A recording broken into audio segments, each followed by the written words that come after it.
Bronseng bala ni Lolo.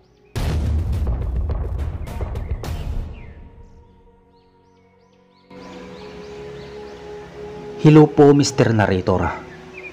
Ako nga pala si John. Ako ay isa sa iyong tagapakinig mula sa bansang Amerika. Sa tagal kong nakikinig sa iyong channel, ay naisipan kong ibahagi din ang aking naranasan noong ako ay naninirahan sa Pilipinas. Hindi ko na lamang papangalanan kung anong lugar ito, sapagkat nais ko na lamang manatiling pribado ang lugar na ito. Nangyari ito bago ako pumunta ng Amerika. Ito ay noong nakatira pa ako sa aking Lolo Carding. Si Lolo Carding ay isang hunter ng mga aswang.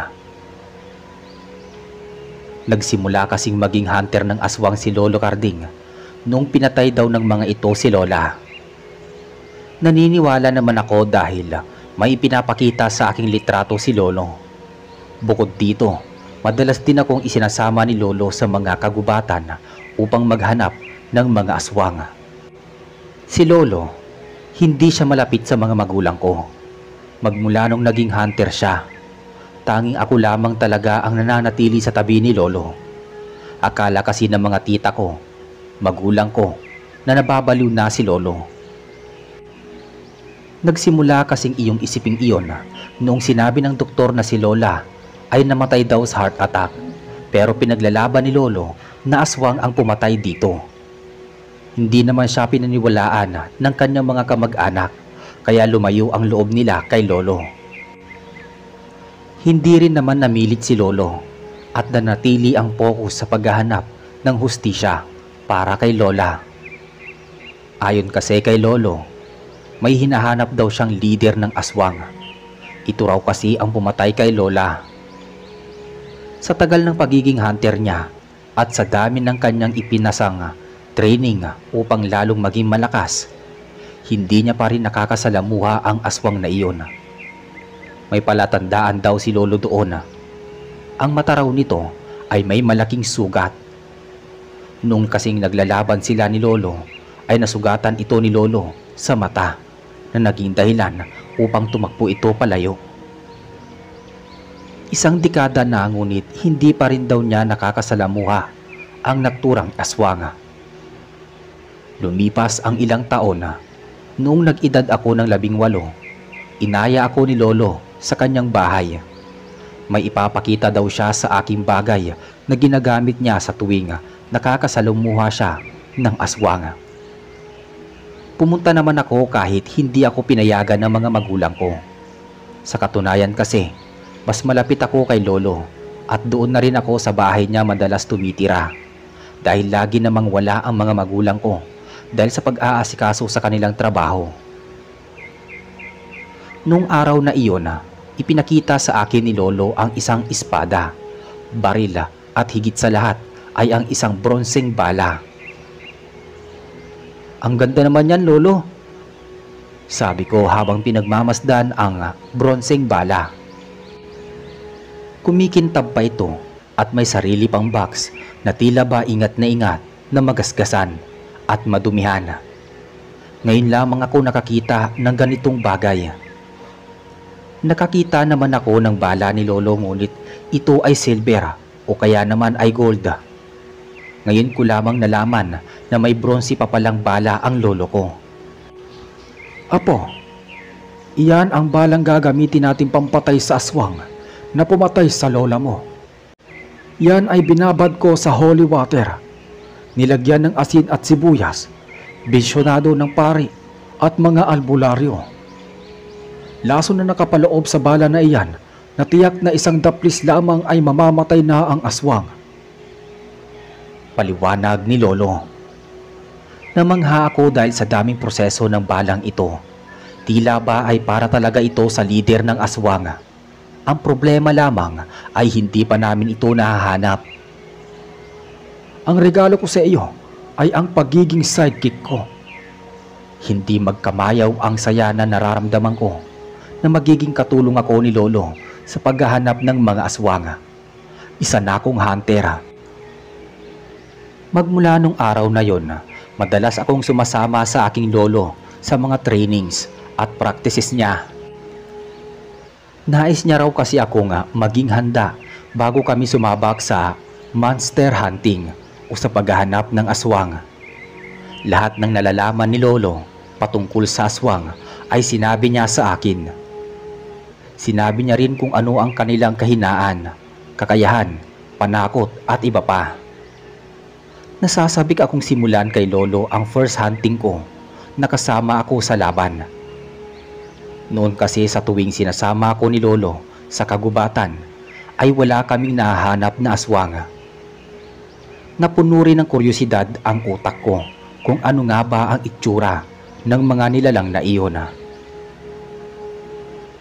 Isang buwan din kami nga nagtraining ng lolo ko. Sa isang buwan na iyon ay nananatili ako sa bahay ni Lolo. Kahit pinapauwi na ako ng mga magulang ko ay hindi ko pa rin ito ginagawa dahil mas pinagpofokusan ko ang pagsasanay sa akin ni Lolo.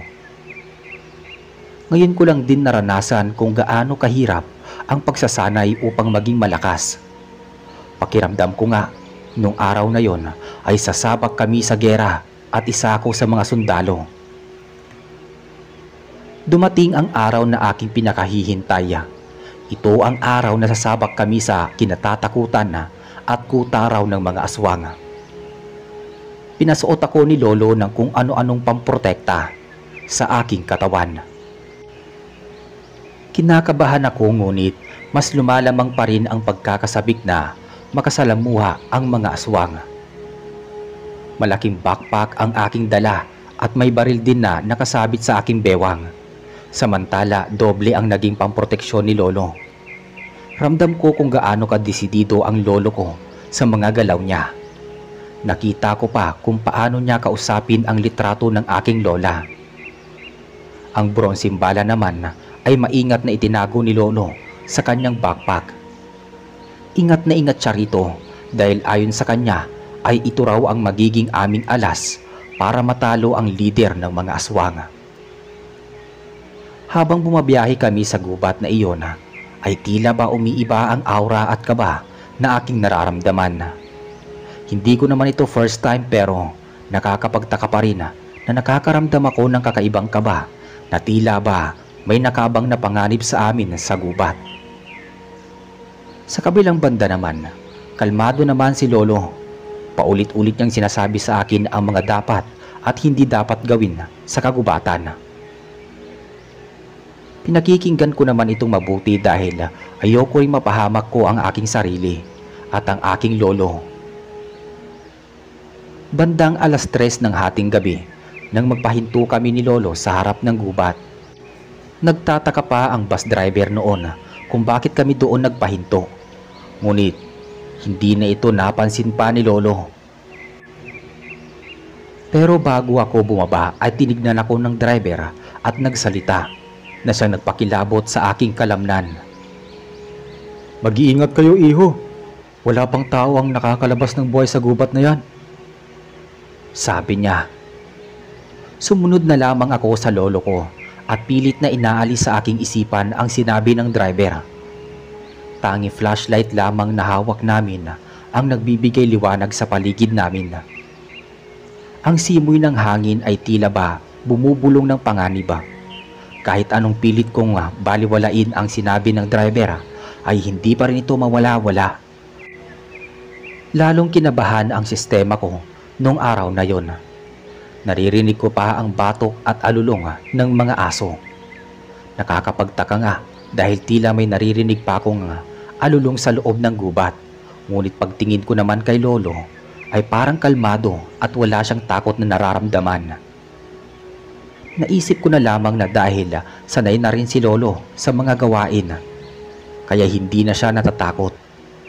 Bukod dito alam ko naman na hindi ako pababayaan ng lolo ko. Pumasok kami sa loob ng gubat na tanging flashlight lamang ang nagbibigay liwanag. Nakakapit ako sa braso ng aking lolo at sa tuwing may naririnig akong kaluskos ay tinututukan ko ito ng flashlight. Kinakabahan ako na baka may biglang sumugod sa amin dito, lalo na't madilim ang paligid. Pumasok sa isip ko ang sinabi ng driver pati na rin ang bali-balita na kuta ito ng mga aswang. "Lolo, naiihi ako," sabi ko habang nakahawak sa aking pang-ibabang parte. Tumingin sa akin si Lolo.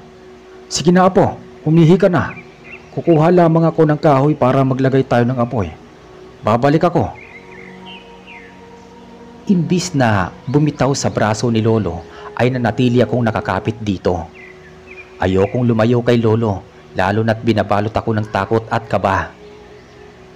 Sininyasan pa ako ni Lolo na magtungo sa isang gilid para umihi, ngunit hindi pa rin ako bumibitaw sa kanya. Nakakabaklaman pakinggan, ngunit natatakot talaga ako na baka may makasalamuha akong aswang. Gayong sabi ko naman nung una, ay handa na ako, pero tila ba pinaghinaan ako ng loob. Nakakatakot ang aura sa paligid ng gubat. Sa sobrang dilim ay pakiramdam ko ay may mga nakatitig sa akin na hindi ko nakikita. Pilit na inaalis ni Lolo ang aking braso sa kanya. Saka muli akong sinenyasan na magtungo sa isang puno para umihi. Humugot muna ako ng lakas ng loob bago bumitaw sa aking lolo. Tanging yapak ko lamang ang aking naririnig habang naglalakad ako palapit sa puno. Tumingin-tingin ako sa paligid habang umiihi. Natatanaw ko pa ang aking lolo na namumulot ng mga kahoy.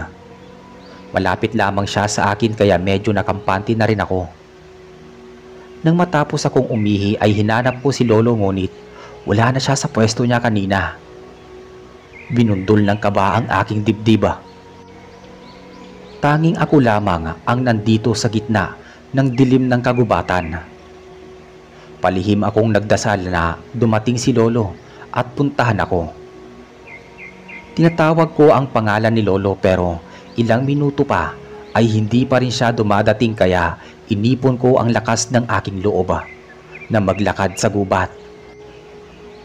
Mahigpit ang hawak ko sa flashlight at maging sa baril na nasa aking bewang. Tinatawag ko pa rin ang pangalan ni Lolo, pero walang sumasagot. Tanging yapak lamang ng aking paa ang nag-iingay sa paligid. Bumibigat na rin ang aking pakiramdam dahil sa kaba at takot. Napahinto ako sa paglalakad nang marinig ang isang kaluskos sa aking likuran. Naramdaman ko ang isang hininga sa aking batok. Lumakas lalo ang tibok ng aking puso at nanigas ako sa aking kinatatayuan. May aswang sa likod ko. Panigurado ako. Humigpit ang hawak ko sa flashlight nung araw na yon. Inipon ko ang lahat ng aking lakas bago mabilis na binunot ang aking baril at hinarap ang nilalang na nasa aking likuran. "O chill ka lang, grabe ka naman. Yung baril. Naliligaw ka rin ba?" Isang lalaki ang nakita ko. Napansin ko agad ang malaking sugat sa kanyang mata. Nakangiti siya sa akin at may dala na rin siyang backpack. Ibinaba ko ang aking baril. Tumingin ako sa paligid at wala din naman siyang kasama katulad ko. Pasensya ka na. Akala ko kasi..." "Ano, aswang? Grabe ka naman. "Campers kami rito. Yung mga naririnig mo sa labas, mga fake news lang yun. May kasama ka ba? Gabi na." Mahabang sabi niya, kaya hindi ko natuloy ang aking sasabihin. Sinabi ko sa kanya na kasama ko ang aking lolo at pareho kaming naliligaw. Sinamahan naman niya ako na hanapin si Lolo. Napag-alaman kong isa siya sa mga campers ng gubat na ito at pinatunayan din niya na walang aswang sa lugar na yon. Habang naglalakad-lakad kami, ay todo kwento lamang siya ng mga pangyayari sa buhay niya. Kahit papaano ay nalimutan ko rin ang kaba at takot ko kanina. Sa tuwing tumititig ako sa kanya, ay lagi kong napapansin ang kanyang sugat sa mata. Nung tanungin ko ang tungkol doon, ay sumagot naman siya. Ayon sa kanya, ay dahil lamang may nakalaban siyang mabangis na hayop. Napansin ko na rin na hindi siya lumalapit sa akin dahil pala iyon sa sibuyas sa akin. Inalis ko naman ito dahil amoy sibuyas na ako. Ilang minuto pa kami naglalakad hanggang sa muli kong marinig ang boses ni Lolo na tinatawag ako. Agad akong nagpatulong kay Jessie na hanapin kung saan man namin maririnig ang boses ni Lolo.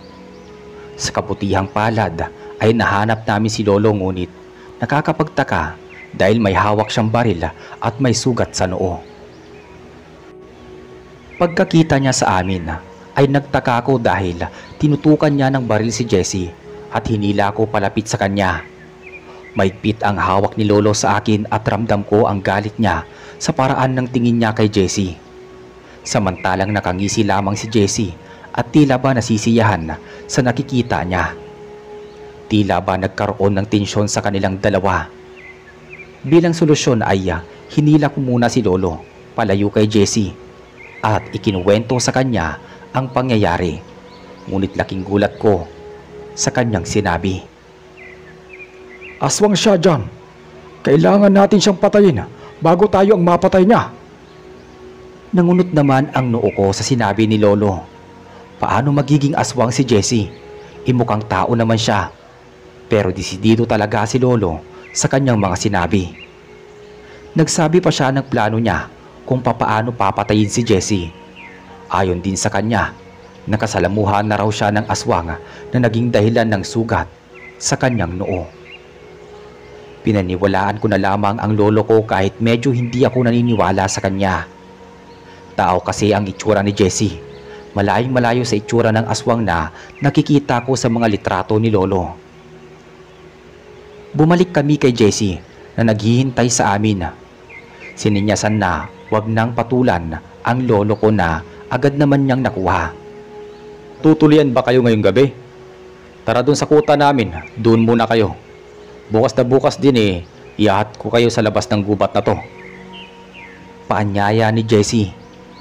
Ayaw pa sanang pumayag ni Lolo pero pumayag na ako. Masama ang tingin ni Lolo sa akin ngunit binaliwala ko na lamang siya. Hating gabi na at inaantok na rin ako. Pumapasok na sa isip ko noong mga oras na iyon na baka tama ang mga magulang ko, na baka dala lamang ng panonood ng mga pelikula, kaya inakala ni Lolo na may aswang at iyong mga litrato ay Photoshop lamang. Kahit ramdam ko ang pagkadisgusto ni Lolo sa ginagawa kong desisyon na sumama kay Jessie, ay sumama pa rin siya sa amin. Ngunit masama ang titig niya kay Jessie. Ibinubulong niya sa akin habang naglalakad kami na leader daw ito ng aswang. Iyong sugat daw sa mata ni Jessie ay siya raw mismo ang may gawa. At iba pang salita ang tila ba pinatunayan sa akin na aswang si Jessie. Ngunit hindi ako naniwala kasi hindi naman mukhang nakakatakot. Walang sungay, hindi mabalahibo, hindi naman mukhang demonyo ang itsura ni Jessie. Sa katunayan nga ay mas pogi pa si Jessie sa akin kung hindi lamang sa sugat sa kanyang mata. Dinedepensahan ko na lamang si Jessie kay Lolo na tanging coincidence lamang ang sugat sa mata ni Jessie at hindi ito ang aswang na hinahanap namin. Pagdating namin sa kuta ay hindi may paliwanag na kilabot ang aking naramdaman. Sila ay mga lalaki lahat. Naabutan namin silang nakahubad ng pang-itaas at kumakain ng laman ng hindi luto. Napahawak ako sa braso ni Lolo dahil sa takot. Ngunit tanging pag-irap lamang sa akin ni Lolo ang ginawa niya. Pinapamukha niya sa akin na maling desisyon ang pagsama namin kay Jessie. Sinalubong naman kami ng mga lalaki na ayon kay Jessie ay mga kaibigan niya raw. Lahat sila ay ngumiti ngunit imbis na nakaramdam ng pagiging komportable ay lalo akong nangilabot sa paraan ng ngisi nila.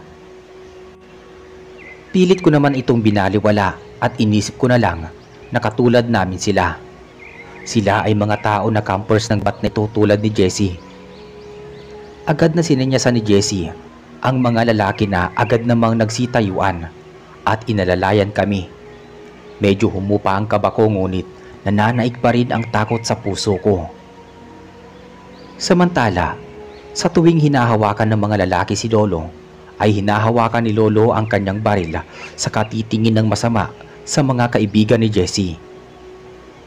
Nginingitian ko na lamang ang mga lalaki dahil kahit papaano ay nakaramdam din naman ako ng hiya sa ginagawa ni Lolo. Kami na nga ang pinapatuloy tapos magsusungit pa si Lolo. Maya-maya pa, dinala kami ng mga lalaki sa isang tent. Nagpasalamat naman ako sa kanila habang dire-diretso naman ang lolo ko sa loob.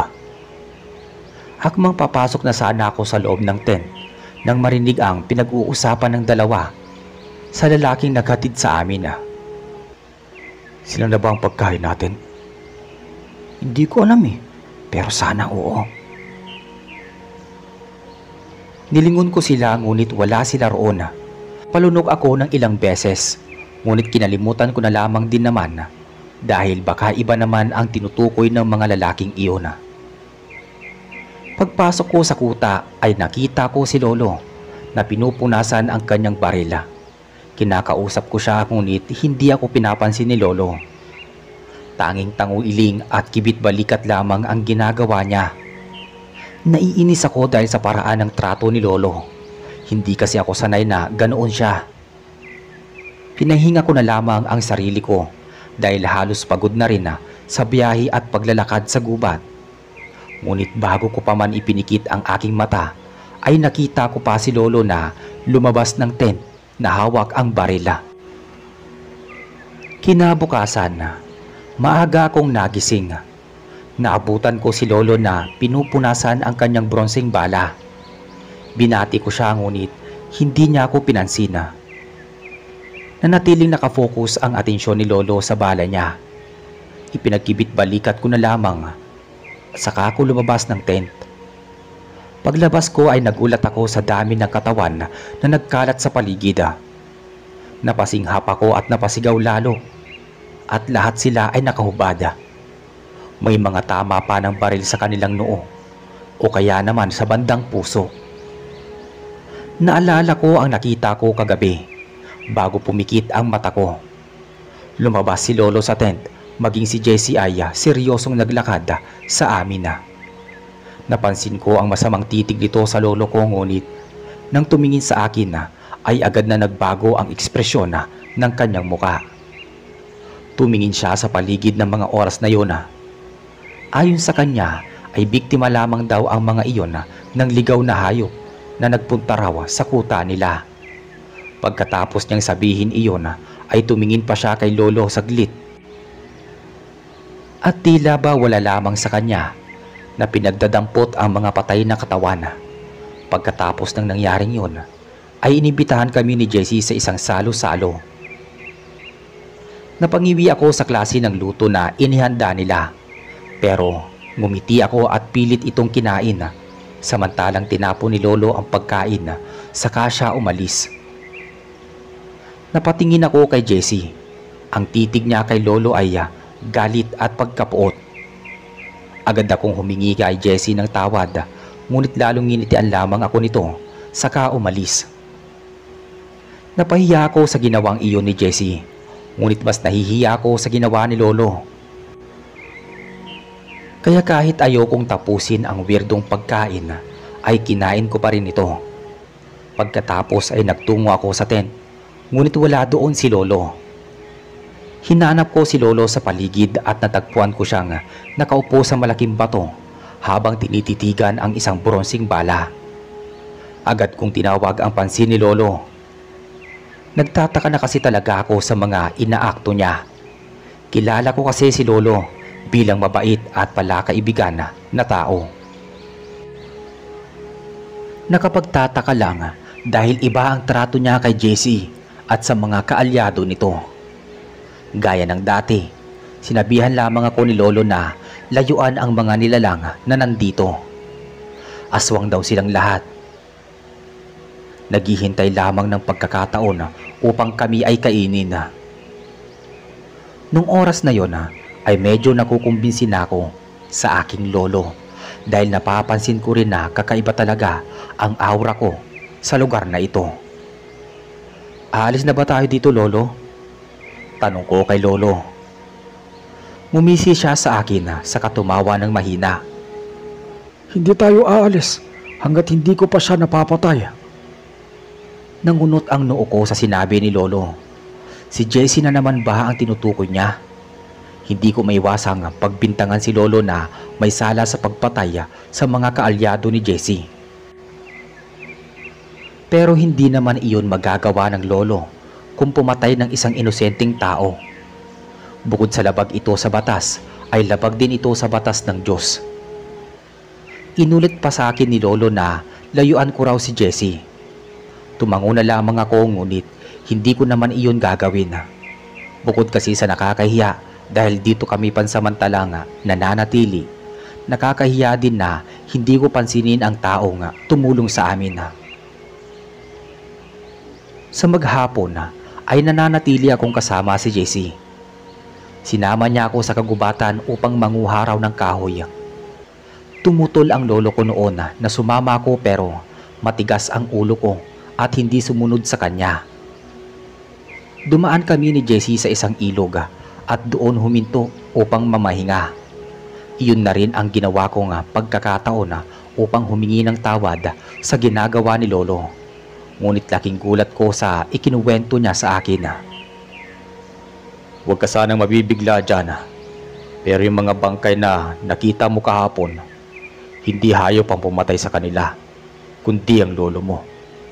Kala niya aswang kami at nais niya kaming patayin isa-isa. Narinig ko din ang usapan ninyong hindi muna kayo aalis sa kuta namin dahil iyon sa hindi pa kami nauubos patayin ng lolo mo. Masamang tao ang lolo mo dyan. Sana huwag ka magalit. Baka mamayang gabi ulitin niya na namang muli ang nais niyang gawin. Kung ayaw mo maniwala, mamayang gabi lumabas ka, sundan mo siya. Makikita mo muli ang pagpatay ng lolo mo sa mga kaibigan ko na matyaga lamang na nagbabantay sa kuta. Pagkatapos niyang sabihin iyon ay medyo nagkaroon ako ng pagkalito. Ayaw ko namang paniwalaan si Jessie, ngunit sa tono ng boses niya, seryoso siya. Ayoko rin namang pagbintangan ang lolo ko dahil nakilala ko siyang mabait at maalagain. Pag uwi namin sa kuta ay dumiretso ako kay Lolo. Naabutan ko siya sa loob ng tent na pinupunasan ang kanyang baril. Naalala ko ang sinabi ni Jessie. Papatayin ba talaga ni Lolo ang nakabantay na naman ngayong gabi sa kuta namin? Imbis na sabihin kay Lolo ang nalaman ko ay nagpaalam na lamang akong matutulog, ngunit hindi niya ako pinansin. Nagising akong bandang madaling araw na. Pinakiramdaman ko si Lolo sa aking tabi. Medyo binuklat ko rin ang aking mata at sa pangalawang pagkakataon nakita ko na naman siyang lumabas na may hawak na baril. Agad akong sumunod kay Lolo. Mahina lamang ang bawat hakbang ko para hindi niya ako napansin. Halos manlaki ang mata ko nang pagbabarilin ni Lolo ang mga lalaking nakabantay sa ulo at sa dibdib. May isa pang akmang susugurin siya nang mabaril ito agad ni Lolo sa ulo. Walang tunog ang baril ni Lolo marahil sa silencer na nakalagay dito. Nais kong pigilan si Lolo, ngunit dumiretso na lamang ulit ako sa tent. Hindi ako makapaniwala nung oras na yon dahil ang lolo ko nga, ang minamahal kong lolo, ay pumapatay pala ng tao imbis na aswang. Ilang minuto ko pa nga hinintay si Lolo, ngunit hindi siya dumating hanggang sa makatulog ako. Kinaumagahan, pagkagising ko ay wala si Lolo sa aking tabi. Agad ko siyang pinuntahan at naabutan na nakatutok ang baril kay Jessie.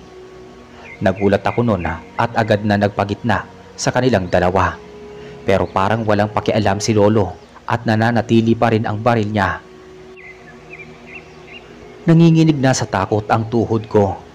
Galit, puot at halo-halong emosyon ang nakikita ko sa mata ni Lolo.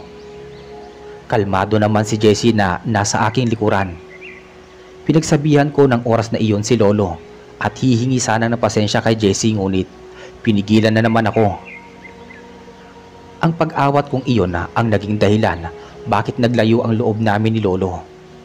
Pinrangka ko siya patungkol sa nakita ko kagabi at nakakagulat lamang na inamin niya ito nang wala man lang pagsisisi sa muka.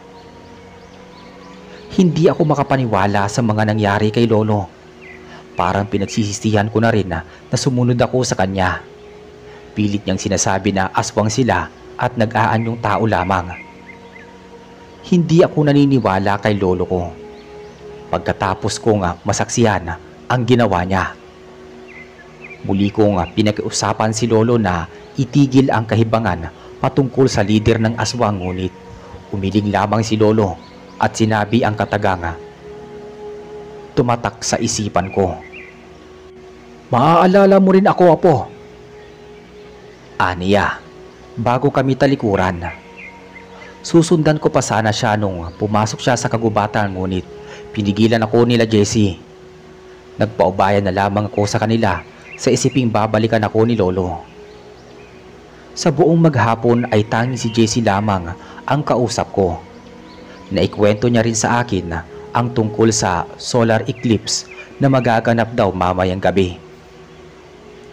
Ayon sa kanila, maglalakbay daw sila sa gitnang gubat kung saan tanaw na tanaw ang solar eclipse. Ito raw kasi ang paraan nila para daw magkaroon ng panghabang buhay. Panghabang buhay na swerte. Inaya nila ako at agad naman akong pumayag, pero aksidente kong napansin ang pagngisi ni Jessie at pagpula ng kanyang mata. Binaliwala ko na lamang iyon dahil yun sa araw. Kinagabihan, nasa loob ako ng tent at inayos ang gamit namin ni Lolo. Gabi na, ngunit hindi pa rin dumadating si Lolo. Nag-aalala ko sa kanya. Napapansin ko rin na wala nang laman ang box. Wala na ang bronseng bala dito. Marahil ay kinuha na ito ni Lolo. Binitbit ko na lamang ang bag ko, pati na rin ang bag ni Lolo. Kung sakali kasing magkasalubong kami ay aayain ko na siyang umuwi diretso. Habang naglalakad kami ay napansin ko na bumubulong-bulong sila ng mga salita na hindi ko maintindihan. Pare-pareho din silang nakaklok na para bang si kamatayan. Katabi ko naman si Jessie na naglalakad at tanging kaming dalawa lamang ang hindi nagsasalita. Binabaybay namin ang kadiliman ng kagubatan na tanging kandila lamang na hawak ng mga lalaki ang nagbibigay ilaw. Ilang minuto pa ang lumipas ay napansin ko na ako ay nasa pagitan nila. Nagtataka na ako sa nangyayari kaya tinanong ko ito kay Jessie, ngunit sinabi niyang parte lamang daw ito ng seremonya nila. Pagdating namin sa isang parte ng gubat ay hinila ako ng isang lalaki patungo sa gitna nila. Nakapabilog na silang lahat sa akin. Labis ang pagtataka ko kung ano ang nangyayari. Bakit nga ba ako nandito sa gitna at parang inoorasyonan ako? Naramdaman ko ang pagdilim ng paligid. Sinyalis na solar eclipse na. Lalong lumakas ang sinasabi nila. Nang tumingin ako kay Jessie ay laking gulat ko nang kumislap ang kanyang mata na kulay pula. Tumingin ako sa paligid at ganoon din sila. Napaluhod ako at napasigaw sa tila ba nasusunog kong dibdiba. Nanginginig ang tuhod ko nang isa-isa nilang inalis ang clock at doon ko nakita kung paano sila nagbago ng anyo. Mula sa pagiging tao ay naging isa silang mabalahibong hayop. Sila ay naging aswang. Lumakas ang ihip ng hangin kasabay ng paglakas ng kanilang mga sinasabi. Lumakas din ang aking sigawa at iyak. Nanumbalik sa isip ko ang mga sinabi ni Lolo. Dapat pala talaga naniwala na ako dahil eksperto na siya rito. Labis na pagsisisi ang aking nararamdaman. Pasuko na rin ako. Pasuko na rin ang katawan ko dahil pakiramdam ko ay hinihila ang aking lakas. Tanging pangalan na lamang ni Lolo ang aking naibibigkas bago pa ako tuluyang mapahiga sa lapag. Ngunit sa isang iglap Nahinto ang malakas na hangin, pati na rin ang malakas na orasyon ng mga aswang. Hindi mapaliwanag ang aking saya nang makita ko si Lolo. Isa-isa niyang kinakalaban ang mga aswang na patungo sa kanya. Pilit kong binubuhat ang sarili ko upang tumulong. Nagawa kong bunutin ang aking barila at isa-isang pinutukan ang mga lumalapit sa akin. Muli akong napasigaw ng tila ba may pumipiga sa aking dibdib. Napansin ko ang 3 aswang na nag-oorasyon pa rin. Kaya naman inipon ko ang aking buong lakas at pinatamaan sila sa dibdib. Samantala, mahusay na pinagbabaril ni Lolo at nilabanan ang mga aswang. Inipon ko ang buo kong lakas hanggang sa tuluyan na nga ako makatayo. Tumakbo ako papalapit kay Lolo sa kabinaril ang aswang na nagkakakalmot na sana sa kanyang likuran. Napatingin ako kay Jessie na nakatingin din sa amin. Siya nga ang leader ng aswang. Agad akong tumakbo sa kanya ngunit tumakbo rin siya palayo. Pinaputukan ko siya ng baril sa likod ngunit hindi naman siya nanghina o kaya naman nadapa. Napalingon ako kay Lolo na tumatakbo kasama ko. Agad kong nakita ang bronseng bala na inilagay niya sa kanyang baril. Mabilis na takbo ang ginawa ni Lolo hanggang sa huminto si Jessie. Nakaanyong aswang na ito at halos masuka ko sa isiping inakalang mabait na tao siya. Malakas itong tumawa habang nakatitig sa Lolo ko na nakaangat ang baril sa kanya. Magsasama kayo ng asawa mo. Sigaw ng aswang. Nanginginig ang kamay ni Lolo kaya naman hinawakan ko ang kanyang kamay upang mapakalma siya. Inaasar-asar pa ni Jessie si Lolo ngunit ipinakita ni Lolo na hindi siya naaasar dito. Muling tumakbo si Jessie na agad naman naming hinabol muli. Sumisigaw si Lolo dahil sa galit habang hinahabol namin ang aswang. Nagulat na lamang kami ni Lolo nang tumalon sa akin si Jessie. Nakalmot niya ako sa aking mata bago muling tumakbo palayo. Napaluhod ako sa sakit at napansin ko ang maraming dugo na lumalabas mula sa aking mata.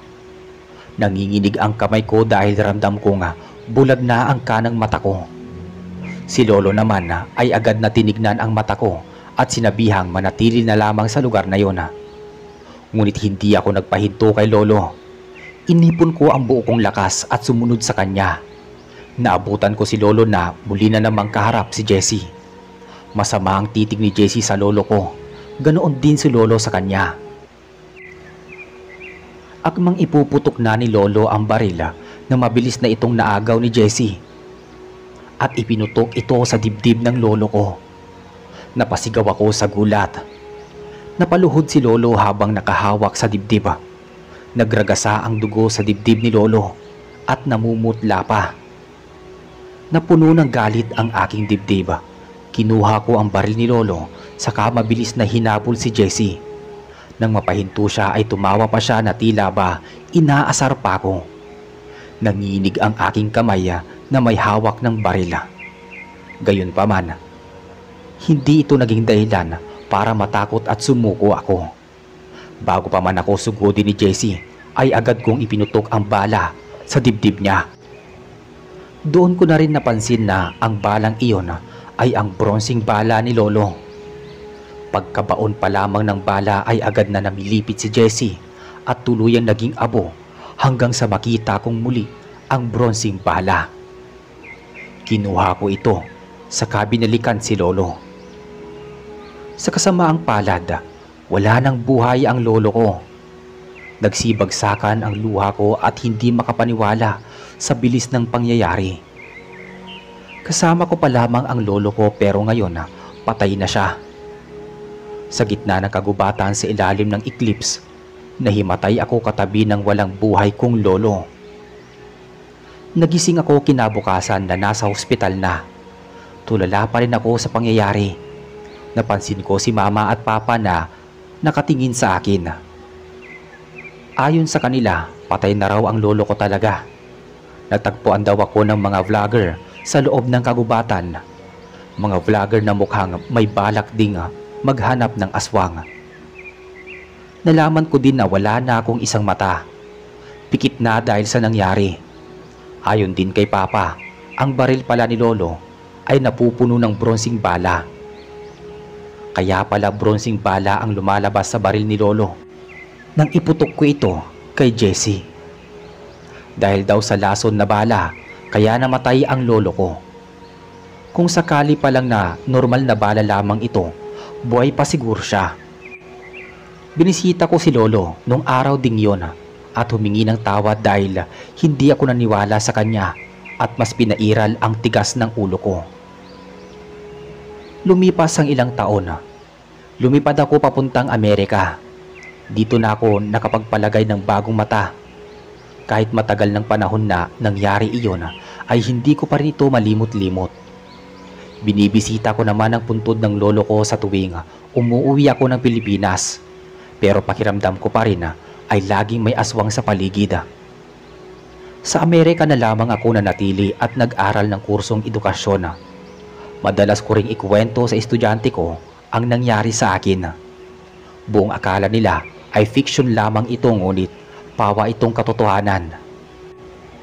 Sa mga magulang ko naman ay naniniwala sila na nakasalamuha lamang kami ng mamamatay tao. Hindi pa rin kasi talaga sila naniniwala na may aswang. Sa lumipas ng taon, napagtanto kong kasalanan ko ang lahat. Kung hindi lang sana ako nagmarunong at nagmatigas, siguro nakamit pa rin ni Lolo ang hustisya, ngunit buhay pa sana siya. Sana nga lang ay masaya na ang Lolo Carding ko kasama si Lola. Dito na po natatapos ang kwento ko, Mr. Narrator. Sana nag-enjoy ang inyong mga tagapakinig at magsilbing aral ang ginawa ko. Maraming salamat po.